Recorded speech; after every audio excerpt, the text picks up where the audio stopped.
What's going on YouTube? So as the title says, I've been experiencing some issues with my Ryzen 7 1700. It's nothing major, but it's still things that need to be addressed, especially for anybody who's looking to upgrade their PC to a Ryzen 7. So problem 1, as you can see in this video, it is taking a long time to post. With my old i3, I would be at my desktop in about 15 to 20 seconds. With the same SSD on my current Ryzen 7 build, it takes about 30 to 40 seconds.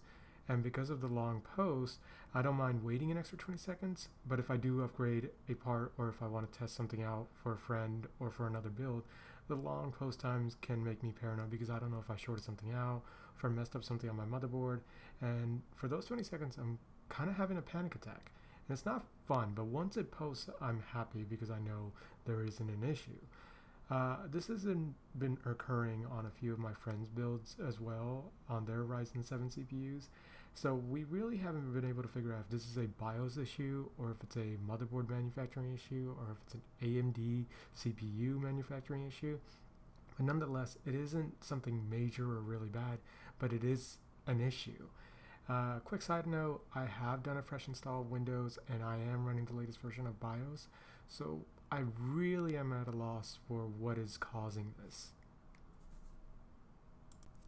As you can see in this video, my boot device gets moved around and my computer fails to boot, so it is a minor annoyance, but it is pretty annoying when it happens. So I have to go back into BIOS, reset the boot priorities, and then it just boots like it's supposed to. So combine this with the long post times that I have, you can probably figure out that it is very annoying. So imagine waiting 20 seconds for it to post after you turn on the computer, and then you find out that the boot priorities are out of order, so you have to restart. Then you wait another 20 seconds just so you can get into your BIOS, and then you have to reset the boot priorities to your boot device, and then you restart, and then you have to wait another 20 seconds for it to post, and then you can log in to your Windows desktop or whatever operating system you use. This can be very annoying if you just want to do something real quick, just turn it on and get into your desktop and get to work right away.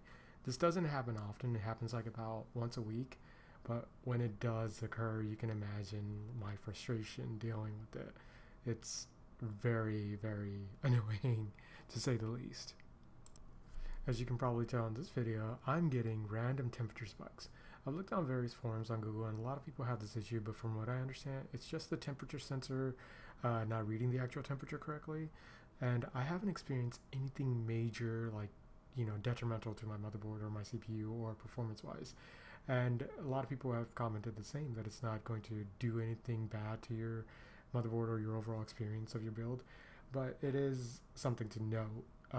My actual readouts during gameplay or during video processing or photo editing, it is very normal. It actually registers it accurately. Like the max I've hit was maybe 50 degrees Celsius, and that's on a Cooler Master Air Pro 4 with a dual fan push-pull configuration. Other than that, when it's idling, those 10-degree spikes is the weird thing. Other than that, it's perfectly fine. Problem number 4. I get random freezes, especially during gameplay.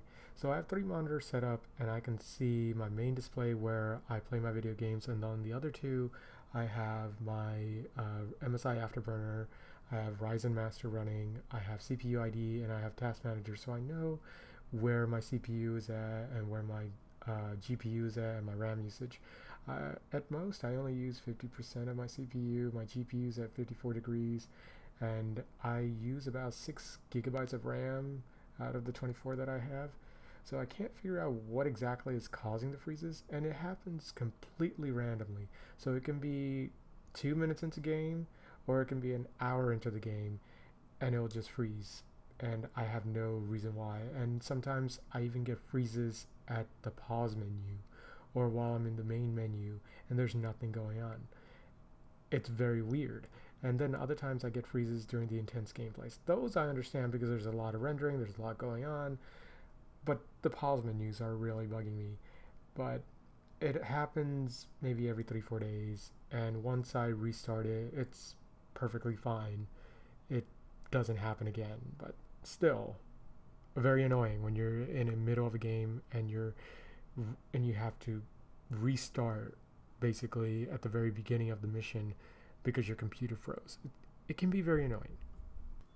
Problem number 5. So this to me is kind of major, I guess, in a way. But I originally used a stock Wraith cooler that came with my 1700 because I heard it was really good for overclocking, and you really didn't need to buy an external or aftermarket cooler.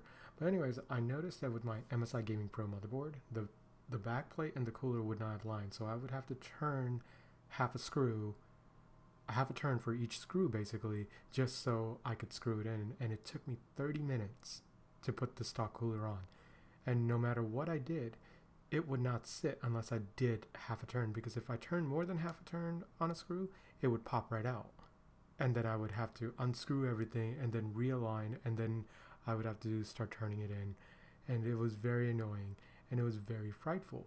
But after about a week, I took off the cooler because my Master Air Pro 4 came in, and when I took off the stock cooler, I saw a ring from the stock cooler, and it left that mark, a deep scratch on the top of my CPU. So I didn't take a picture of this at the time because I was really, really terrified that I thought I might have messed up my CPU. Something bad has happened. I lost probably $300, maybe $500 down the drain, and I was having a really bad panic attack. So I just installed my Master Air Pro 4, and I went and booted my system, waited the 20 seconds, worst 20 seconds of my life, and it booted up just fine. And I was running cooler temperatures with the Master Air Pro 4 in a dual fan configuration versus my stock cooler. My stock cooler was at like 40 degrees idle. This with the dual fan on the Master Air Pro 4 was at like 32-ish, so about an 8-degree difference. But I feel like Cooler Master went through something similar to what I went through, because if you look at their mounting, it's very easy compared to the stock cooler. All you do is get the standoffs and you mount it onto the back plate, and then you mount the cooler onto those standoffs. That is so much easier than what I went through, and I'm so thankful that Cooler Master did this. All of these issues I mentioned are nothing really major, just annoyances more than anything else, and it should not steer you away from the AMD Ryzen platform in any way, shape, or form. And you may only face a couple of these issues, or you may face none of the issues that I'm facing. Hopefully you face none of them. But for the price right now, I would highly recommend AMD over Intel. But once Coffee Lake comes out, things will be different, hopefully. Competition is a good thing, guys. Like, share, subscribe, and I'll catch you guys in the next one. Thank you.